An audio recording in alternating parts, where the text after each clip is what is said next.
video, undeniable proof that CKD patients can improve dramatically by simply eating the right foods.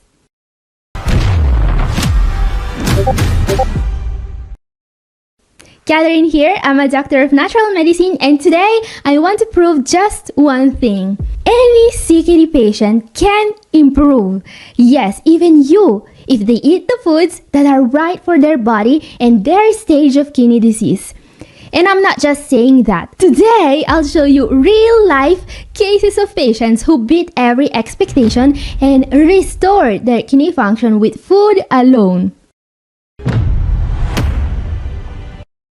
In 2018, after 18 months of dialysis, a 72-year-old woman was able to go back to stage 3 of kidney disease by eating these foods. They had to remove her peritoneal dialysis catheter. In 2023, an 81-year-old man with stage 4 chronic kidney disease was able to completely stabilize their kidney function and avoid dialysis by eating these foods. In 2019, a 69-year-old man was able to go from stage 3 kidney disease to completely normal kidney function by eating these foods. Now guys, if my point isn't crystal clear yet, let me spell it out. Science has shown again and again that improvements are always possible at every stage of CKD, even in stage 5, even when doctors have already thrown in the towel. But here's the catch. These dramatic results don't come from following generic advice, random diets, or outdated rules. No, they come from getting it precisely right for your body and your kidneys. That means personalized, targeted changes, especially when it comes to the foods you put on your plate. And that is why today's video is so powerful. I'm about to show you the exact foods that are transforming lives, arranged specifically by CKD stage. Because stage 3 is not stage 4, stage 2 is not stage 5, and your kidneys deserve so much more than one-size-fits-all guesswork. By matching foods to your stage, we're going beyond the usual eat healthy talk and getting into real, targeted kidney healing. Now, if you want to skip all the trial and error, stop playing guessing games and jump straight to the part where your lab reports start showing actual improvements, here's where I can help.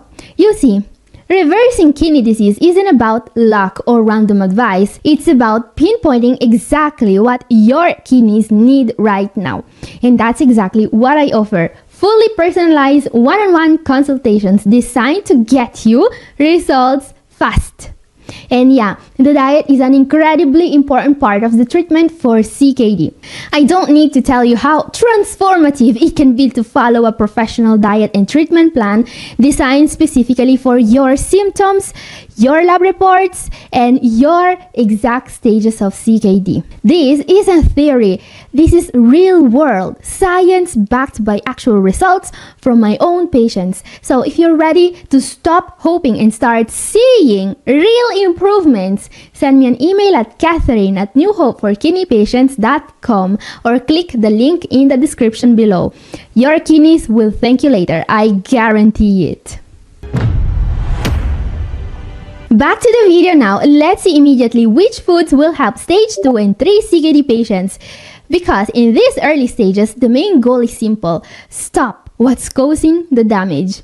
If you can do that in stage 2 and 3, your kidneys might start improving on their own. And the best part, the foods I'm about to show you don't just help in early stages. These are foundational healing foods, and they can help at any stage. So whether you're stage 2 or stage 5, don't skip this part. Now, when it comes to stopping what's causing the damage, we usually talk about diabetes and high blood pressure, the two most common causes for CKD. And there is one food in particular that's come to my attention for its properties against these two diseases.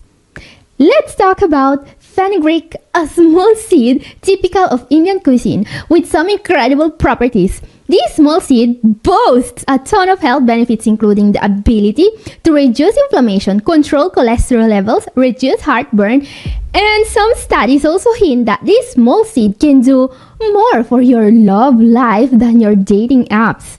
Yeah, fenugreek seems to help with hormone levels in both men and women.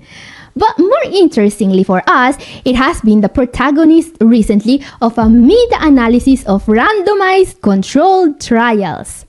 Which is unbelievable. I mean, scientists don't do meta-analysis for just any old seed. They prefer things like pharmaceuticals or whatever else funds their yak parties. But fenugreek made the cut because studies show daily fenugreek significantly improves diabetes markers and cholesterol. According to this large meta-analysis, adding this seed to your meals every day seems to be the key to better diabetes numbers. And participants of the studies were also able to improve their cholesterol levels significantly, which is incredible. I mean, very few foods have so many health benefits they get featured in review of studies. Now, fenugreek can be used in cooking, as a spice, or even added in smoothies. But if you want a way to maximize the benefits, 5 grams of fenugreek powder taken twice a day, half an hour before meals, seems to be the most effective way. Something else I would always recommend to people with diabetes or high blood pressure is whole grains in general and barley in particular. There are many whole grains that could be recommended: quinoa, brown rice, oats, bulgur. But barley seems to have a special place amongst these superfoods. Recent study found that the special fiber barley contains, beta-glucans, has huge positive impact on glucose levels in people with diabetes. So while most whole grains are healthy, no doubt about it, barley seems to be even more indicated for diabetes. And by the way, yes, you should eat more whole grains if you have diabetes or high blood pressure.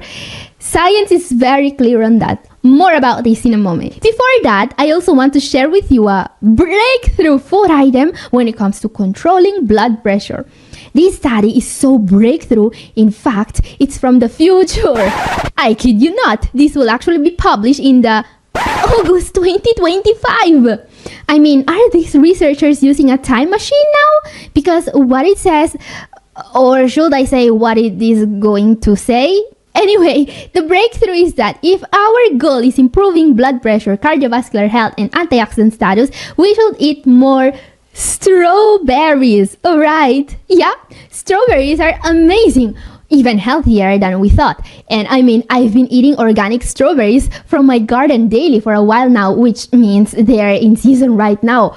But they won't be in season anymore when the study is going to be actually published. And that's probably why the researchers used frozen strawberries instead of fresh. Or maybe they're just really committed to the time travel theme. Who knows? We're from the future where all strawberries are coming from the freezer. Anyway, guys, frozen berries in general are amazing for your kidneys, right? So don't be afraid of the future. In fact, the freezing process doesn't damage the antioxidants, and you can eat berries every day if you buy frozen, since they are a lot cheaper than fresh. Yeah, those time traveling scientists must be very smart. They knew to invest in big freezer before inflation hit.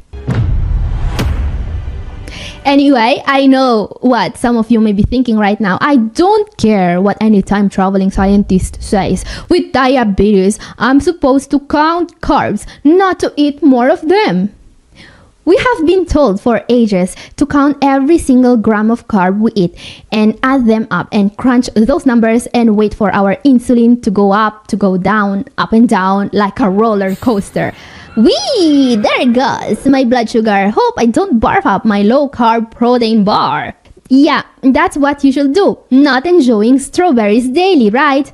But you see, guys, that's the old way, and it's clearly not working. Because as you can see, while people with diabetes are being told that fruits and veggies are scary, all this fear is only getting their numbers worse. Not to mention that the number of people with diabetes more than doubled in the last 32 years. Doubled! I mean, at this rate, by 2050, diabetes will be so common, it'll have its own national holiday. We will call it Counting Carbs Day. I mean, not that counting carbs ever really work. We wouldn't see the number of diabetes patients rising faster than your insulin if it worked. You know what I think? That spending all that time thinking about carbs will only make you hungrier. Guys, nobody ever got diabetes by eating barley and strawberries, and nobody ever got out of it by counting the number of berries they eat every day. So here's my point. If you find someone that still tries to get you scared about fruit in 2025, well, congratulations. You found someone who failed both history and biology. Humans survived for millennia on fruit and whole grains, and diabetes wasn't even a thing. Or do these people think caveman were out there with tiny scales weighing their berries and muttering, "Erg, this got 15 grams, better club a mammoth instead"? In short, if your goal is lowering blood pressure and improving those diabetes numbers, you must focus on a diet that's low in sodium and low in added sugar, and also include as many colorful fruits and vegetables as possible. Choose whole grains whenever possible, but avoid white flours, bread, pizza, and pasta. Avoid processed foods and canned items, or at least double check they don't have added sodium or sugar. But frozen is not the enemy. Okay, let's move on to stage 4 CKD, because here's the thing. Many patients aren't lucky enough to catch CKD early. They only realize something is wrong when symptoms appear, and that's usually stage 4.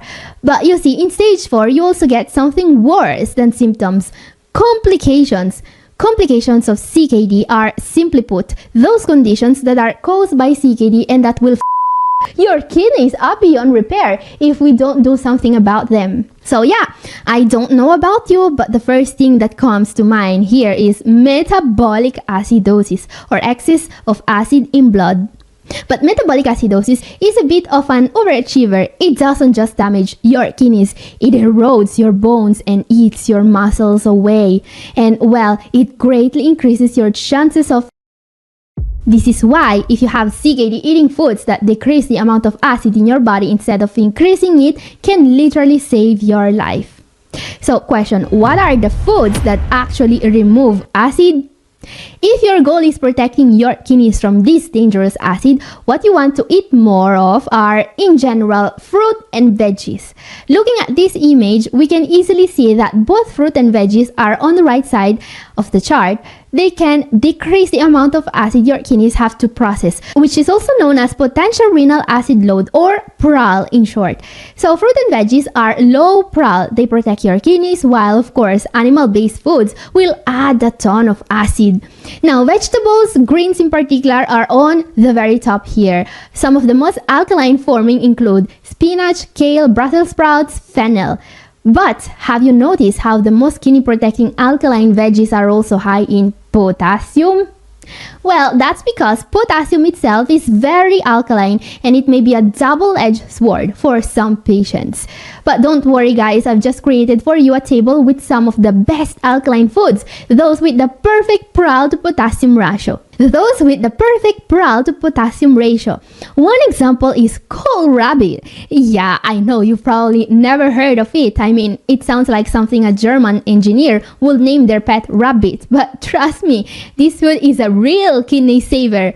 This is a vegetable that comes either in green or purple and can be eaten raw or cooked. It is very alkaline at PRAL minus 5.5, and it is also rich in many of the micronutrients kidney disease patients are often deficient in. And potassium content may seem a little on the high side, but it's still a lot lower compared to spinach, for example. Another food with a great PRAL score is the bell pepper. When eaten raw, peppers have a PRAL score of minus 3.5, and they are low in calories and exceptionally rich in vitamin C, vitamin B6, folic acid, and other antioxidants. And this makes the bell pepper a great addition to any healthy diet, while being also very low in potassium. Now, green leafy vegetables, they're basically the overachievers of the veggie world. Always top of the class, best scores, and yes, dominating the PRAL score charts as well. Arugula, for example, has a PRAL score of minus 7.5, which is incredible. Arugula is a cousin of broccoli, kale, and cabbage and shares many of their health benefits, but it's lower in potassium. Something else special about arugula is its nitrate content. This is a molecule with vasodilating effect that actually improves blood flow and fights hypertension. I mean, if vegetables had a yearbook, arugula would win most likely to save your kidneys and spiciest personality. So these are some of my top picks, especially if you need to limit potassium intake. But of course, if you don't need to limit potassium and you can eat any veggie at all, really, add as many grains as possible in particular. Seriously, go wild. Make your plate look like a lawnmower exploded on it. Because, and remember this guys, metabolic acidosis is a major risk factor for hyperkalemia as well, which means that having too much acid in your blood may cause your potassium to skyrocket. It's like your blood chemistry is playing dominoes. Knock over one and suddenly everything's falling apart. And if that happens, cutting high potassium foods is not going to help. It might actually make things worse. I mean, not as much as eating bacon and butter, but yeah, still not something you want. Okay guys, let's move on to stage 5. And let's talk about one of the most serious complications of stage 5 CKD, which is fluid retention. While in stage 3, having fluid retention may mean just having your ankles a bit swollen by the end of the day, in stage 5, things get more complicated. You are not just going to have a bit of hypertension. Some patients in stage 5 have so much fluid going around, their labs go high wire and their doctors start to run screaming dialysis. So how do we get rid of all this excess fluid going around? First of all, with the right dietary choices. Yeah, the treatment for CKD is big on the diet, as we have seen, and it's not just all about reducing salt intake. Having the right foods on your table can really help, and I want to share with you some of the most powerful superfoods for stage 5. Let's begin with an underrated diuretic superfood, dandelion greens. Yep, that pesky weed you probably sprayed to oblivion on your lawn last summer. Turns out it was actually a natural diuretic. Yes, this herb can help in a safe and gentle way, stimulating the body, getting rid of excess fluid. Dandelion greens are also linked to lowered blood pressure, decreased inflammation, and even improved blood sugar control. And you can put them in a salad. Another food you may want to consider for your salad, asparagus. This superfood is one of the best friends of your kidneys. This little green stick of joy is a diuretic powerhouse, and research backs it up. Thanks to a special amino acid called asparagine, asparagus not only helps with fluid retention, but also treats swelling. Fun fact, that weird smell in your pee after eating asparagus, that's just the asparagine doing its job. And guys, when it comes to asparagine, the less you cook it, the better. While steaming asparagus lightly for 3 to 5 minutes or gently sauteing, it may work. Try eating it raw, grated into a salad if your goal is getting more health benefits. Next up, celery. Yep, celery, the veggie that's been getting bullied for being low calorie and basically water in solid form. But here's the twist. Celery is loaded with nutrients and comes with some serious diuretic powers. Thanks to a compound called phthalides, celery acts as a natural vasodilator, fighting hypertension as well. Amazing. And I get it, guys, I get it. Really, it's not ideal when your new best friends are veggies that most people would spray with weed killer. Yep, nobody grows up dreaming of the day they'll voluntarily eat dandelion greens, but nobody dreams of dialysis either. So grab a fork, pretend you're a very sophisticated rabbit, and get those diuretics working. And if you want to know more about the renal diet, my video up here is for you, and this is all for today. Thank you for watching. God bless you all. Bye-bye.